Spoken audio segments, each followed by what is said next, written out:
ദൈവത്തിൻ്റെ അതിപരിശുദ്ധ നാമം മഹത്വപ്പെടുമാറാകട്ടെ. ഈ വിലയേറിയ പ്രഭാതത്തെ ഓർത്ത് കർത്താവിനെ സ്തുതിക്കുന്നു. ഇന്ന് രാവിലെയും പ്രാർത്ഥനയോടെ ദൈവമുഖത്തേക്ക് നോക്കുവാൻ ഒരവസരം കൂടെ ദൈവം നമുക്ക് നൽകി തന്നു. നമ്മുടെ ദൈവത്തിൻ്റെ വിശ്വസ്തത വലുതാണ്. ഈ രാവിലെയുള്ള ചിന്തയ്ക്ക് വേണ്ടി 32-ാം സങ്കീർത്തനം 7-ാം വാക്യം വായിക്കുന്നു. സങ്കീർത്തനങ്ങൾ 32:7. നീ എനിക്ക് മറവിടമാകുന്നു, നീ എന്നെ കഷ്ടത്തിൽ നിന്ന് സൂക്ഷിക്കും, രക്ഷയുടെ ഉല്ലാസ ഘോഷം കൊണ്ട് നീ എന്നെ ചുറ്റിക്കൊള്ളും. പ്രിയരെ, ഈ വചനത്തിൻ്റെ നന്മകൾ പ്രാപിപ്പാൻ ദൈവം നമ്മെ സഹായിക്കട്ടെ. ഈ സങ്കീർത്തനത്തിൻ്റെ ഹെഡിങ് കൊടുത്തിരിക്കുന്നത് ദാവീദിൻ്റെ ഒരു ധ്യാനം എന്നാണ്. ആമേൻ. ഇന്നലകളിൽ ദൈവം തൻ്റെ ജീവിതത്തിൽ ചെയ്ത കാര്യങ്ങളെ, ദൈവവും ദാവീദും തമ്മിലുള്ള ബന്ധത്തെ ദാവീദ് ധ്യാനിച്ച് അയവിറക്കിക്കൊണ്ടിരിക്കുമ്പോൾ പെട്ടെന്ന് ഹൃദയത്തിനകത്ത് കടന്നു വന്ന ചിന്തകളെയാണ് ഈ സങ്കീർത്തനത്തിനകത്ത് ദാവീദ് രേഖപ്പെടുത്തിയിരിക്കുന്നത്. പ്രധാനപ്പെട്ട ധാരാളം കാര്യങ്ങൾ ഈ സങ്കീർത്തനത്തിനകത്ത് എഴുതിയിട്ടുണ്ട്. എന്നാൽ ഈ 7-ാം വാക്യത്തിനകത്ത് പറയുന്നത് നീ എനിക്ക് മറവിടമാകുന്നു. ആമേൻ.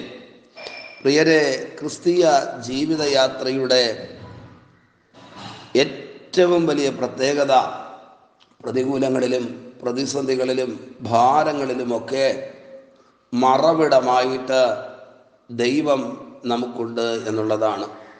ശത്രുവില്ല, പ്രതിസന്ധികളില്ല, ഒരു പ്രശ്നവുമില്ല എന്നുള്ളതല്ല, നീക്കുപോക്കുകളെ നൽകി തരുവാൻ, ജീവിതത്തിന് നേരെ കയറി വരുന്ന പ്രതിസന്ധികൾക്കകത്ത് വിടുതൽ കൽപ്പിക്കുവാൻ, സമൂലമായ മാറ്റം ജീവിതത്തിൽ നൽകി തരുവാൻ കരുത്തുള്ളൊരു ദൈവത്തെയാണ് നാം സേവിക്കുന്നു എന്നതാണ് ക്രിസ്തീയ ജീവിതത്തിൻ്റെ പ്രത്യേകത.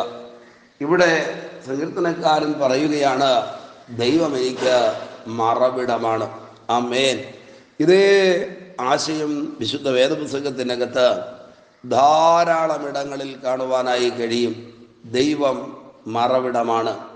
പ്രതികൂലങ്ങളും പ്രതിസന്ധികളും രോഗങ്ങളും പ്രശ്നങ്ങളും വരുമ്പോൾ മറഞ്ഞു നിൽക്കുവാൻ, മറഞ്ഞിരിക്കുവാൻ നമുക്ക് ഒരു മറവിടമുണ്ട്. ആമേൻ. നിശ്ചയമായിട്ടും ഇന്ന് പകൽ ദൈവിക സംരക്ഷണം, ദൈവം മറവിടമാകുന്ന അനുഭവം ജീവിതത്തിൽ പ്രാപിക്കുവാൻ ഈ തിരുവചനം ധ്യാനിക്കുമ്പോൾ പരിശുദ്ധാത്മാവ് നമ്മെ സഹായിക്കട്ടെ. ആരെല്ലാം കൈവിട്ടാലും ഉപേക്ഷിച്ചാലും ദൈവം നമുക്ക് മറവിടമായി മാറിയാൽ അതിനോളം വലിയ കാര്യം മറ്റൊന്ന് ഭൂമിയിലില്ല. ദൈവം നമ്മെ മറച്ചാൽ നിശ്ചയമായിട്ടും അതിനകത്തേക്ക് കടന്നു വന്നിട്ട് തൊടുവാൻ കഴിയുന്ന ഒന്നും ഈ ലോകത്തിലില്ല. അങ്ങനെയാണെങ്കിൽ ഈ വർഷത്തിൻ്റെ ശേഷിക്കുന്ന ദിവസങ്ങൾ ദൈവികമായ സംരക്ഷണവും മറവും അനുഭവിക്കേണ്ടതിന് ദൈവാത്മാവ് നമുക്ക് കൃപ നൽകി തരട്ടെ. ഒന്നാമത്തെ കാര്യം ഇതാണ്, നീ എനിക്ക് മറവിടമാകുന്നു. രണ്ടാമത്തെ കാര്യം, നീ എന്നെ കഷ്ടത്തിൽ നിന്ന് സൂക്ഷിക്കും. മറച്ചു പിടിക്കുക മാത്രമല്ല, ദൈവം നമ്മെ സൂക്ഷിക്കും. എവിടെ നിന്നാണ് സൂക്ഷിക്കുന്നത്? നമുക്കറിയാം, പ്രതീക്ഷിക്കാത്ത പ്രതിസന്ധികളും വേദനകളുമാണ് ക്രിസ്തീയ ജീവിതത്തിൽ കടന്നു വരുന്നത്. അടുത്ത മിനിറ്റിൽ എന്ത് സംഭവിക്കുമെന്ന് നമുക്കറിയത്തില്ല. പക്ഷേ ആരംഭത്തിൽ തന്നെ അവസാനം അറിയുന്ന ഒരു നല്ല കർത്താവുണ്ട്. ആ ദൈവത്തിൻ്റെ പ്രത്യേകതയാണ് പറയുന്നത്, കഷ്ടതയിൽ ആമേൻ സൂക്ഷിക്കും. കഷ്ടതയിലൂടെ കടന്നു പോകുന്ന ആരെങ്കിലും ഉണ്ടോ? തലയിലെ ഒരു മുടി പോലും നഷ്ടപ്പെടാതെ സൂക്ഷിക്കുവാൻ കരുത്തുള്ള ദൈവത്തിൻ്റെ പാദപീഠത്തിലാണ് ഈ പ്രഭാതത്തിൽ നാം ഇരിക്കുന്നത്. ദൈവം അത് ചെയ്യട്ടെ. വലിയ പ്രതിസന്ധികളിലൂടെ കടന്നു പോകുമ്പോൾ, വലിയ പ്രതികൂലങ്ങളിലൂടെ കടന്നു പോകുമ്പോൾ നാം ആകുലരായി പോകാറുണ്ട്. എന്ത് ചെയ്യണമെന്നറിയാതെ ഭാരപ്പെട്ടു പോകാറുണ്ട്. എന്നാൽ ഈ വാക്യത്തിനകത്ത് ധൈര്യം നൽകിക്കൊണ്ട്, പ്രത്യാശയെ വർദ്ധിപ്പിച്ചുകൊണ്ട് ആമേൻ 2 കാര്യങ്ങൾ സങ്കീർത്തനക്കാരൻ പറയുകയാണ്. ഒന്ന്, എൻ്റെ ദൈവം എനിക്ക് മറവിടമാണ്. ഏതെല്ലാം വലിയ ശക്തികൾ വന്നാലും എന്നെ കാണത്തില്ല, എന്നെ അറിയത്തില്ല, എന്നെ തൊടാൻ കഴിയത്തില്ല. കാരണം അത്യുന്നതന്റെ മറവിൽ, സർവശക്തന്റെ നിഴലിന്റെ കീഴിൽ ജീവിക്കുവാൻ ഭാഗ്യം ലഭിച്ച ഒരു ചെറിയ കൂട്ടമുണ്ട്. അതിനകത്താണ് ഞാനെന്ന് ഈ പ്രഭാതത്തിൽ നാം തിരിച്ചറിയണം. രണ്ടാമത്തെ കാര്യം ഇതാണ് പറയുന്നത്, മറവിടം മാത്രമല്ല, കഷ്ടത്തിൽ നിന്ന് എന്നെ സൂക്ഷിക്കും. അടുത്ത സ്റ്റെപ്പ് ഞാൻ വയ്ക്കുന്നത് പ്രതികൂലങ്ങളുടെയോ പ്രതിസന്ധികളുടെയോ നടുവിലാകാം. പക്ഷേ എനിക്ക് ബുദ്ധി പറഞ്ഞു തരുന്ന, ആലോചന പറയുന്ന വഴി ഇതാകുന്നു, ഇതിലെ നടന്നുകൊള്ളുക എന്ന് പറയുന്ന ഒരു ദൈവമുണ്ട്. തൊട്ടടുത്ത വാക്യം അതാണ് എഴുതിയിരിക്കുന്നത്, ഞാൻ നിന്നെ ഉപദേശിച്ച് നടക്കേണ്ടുന്ന വഴി നിനക്ക് കാണിച്ചു തരും, ഞാൻ നിന്റെ മേൽ ദൃഷ്ടി വെച്ച നിനക്ക് ആലോചന പറഞ്ഞു തരും. എന്തിനാ ദൈവം അത് ചെയ്യുന്നത്?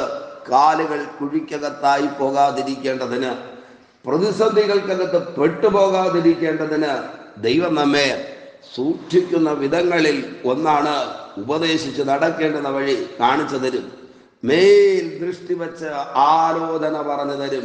പ്രിയരെ, കഷ്ടത്തിൽ നിന്ന് സൂക്ഷിക്കുന്ന ദൈവിക കരുതലിന്റെ ആഴം വലുതാണ്. അവസാനമായിട്ട് ആ വാക്യത്തിനകത്ത് പറയുന്നു, രക്ഷയുടെ ഉല്ലാസഘോഷം കൊണ്ട് നീ എന്നെ ചുറ്റിക്കൊള്ളും. ആമേൻ, സ്തോത്രം. ഭക്തനായ ഒരു മനുഷ്യന്റെ ജീവിതത്തിൽ ആർക്കും എടുത്തു മാറ്റുവാൻ കഴിയാത്ത നിലയിൽ സന്തോഷത്തിന്റെ പരിപൂർണത അനുദിന ജീവിതത്തിൽ അനുഭവിക്കുവാനായി കഴിയും. ഇന്ന് പകൽ ഏതെങ്കിലുമൊക്കെ പ്രതിസന്ധികളിലൂടെ കടന്നു പോകുന്നെങ്കിൽ, പ്രശ്നം ജീവിതത്തിലുണ്ടെങ്കിൽ, എങ്ങനെ അടുത്ത സ്റ്റെപ്പ് വയ്ക്കണമെന്നറിയാതെ നിരാശയോടെ ഈ പ്രഭാതത്തെ അഭിമുഖീകരിക്കുന്നു എങ്കിൽ, വാക്യം എഴുതിയിരിക്കുന്നു, രക്ഷയുടെ ഉല്ലാസഘോഷം കൊണ്ട് നീ എന്നെ ചുറ്റിക്കൊള്ളും. ചുറ്റി മറയ്ക്കുന്ന ആമേൻ. ദൈവത്തിന്റെ വലിയ പ്രവൃത്തി നമ്മുടെ ജീവിതത്തിൽ വെളിപ്പെടേണ്ടതിന് ദൈവകരങ്ങളിലേക്ക് ഈ നല്ല പ്രഭാതത്തിൽ ഏൽപ്പിച്ചു കൊടുക്കാമോ? വലിയ കാര്യങ്ങളെ നമുക്ക് വേണ്ടി പരിശുദ്ധാത്മാവ് ചെയ്യുന്ന ഒരു നല്ല പ്രഭാതമായി തീരട്ടെ. പ്രാർത്ഥിക്കാം ദൈവത്തോട്. പരിശുദ്ധ ദൈവമേ, സ്വർഗസ്ഥ പിതാവേ, ഈ നല്ല ദിവസത്തിനായി സ്തോത്രം ചെയ്യുന്നു. ദൈവിക വാഗ്ദത്തങ്ങൾക്കായും വചനങ്ങൾക്കായും നന്ദി. ഈ വിടുതലുകൾ അനുഭവിക്കേണ്ടതിന് ഓരോരുത്തരെയും ദൈവം ബലപ്പെടുത്തണമേ. കരുണയുള്ള കരങ്ങളിൽ താങ്ങണമേ. ദൈവപ്രവൃത്തിയും ദൈവകൃപയും വെളിപ്പെടുത്തും. ബലമുള്ള കരങ്ങളിലേക്ക് ഏൽപ്പിക്കുന്നു. അധികാരമുള്ള യേശുവിന്റെ നാമത്തിൽ പിതാവേ. Okay, God bless you. ദൈവമായ കർത്താവ് എല്ലാവരെയും ധാരാളമായി അനുഗ്രഹിക്കട്ടെ. ആമേൻ, ആമേൻ.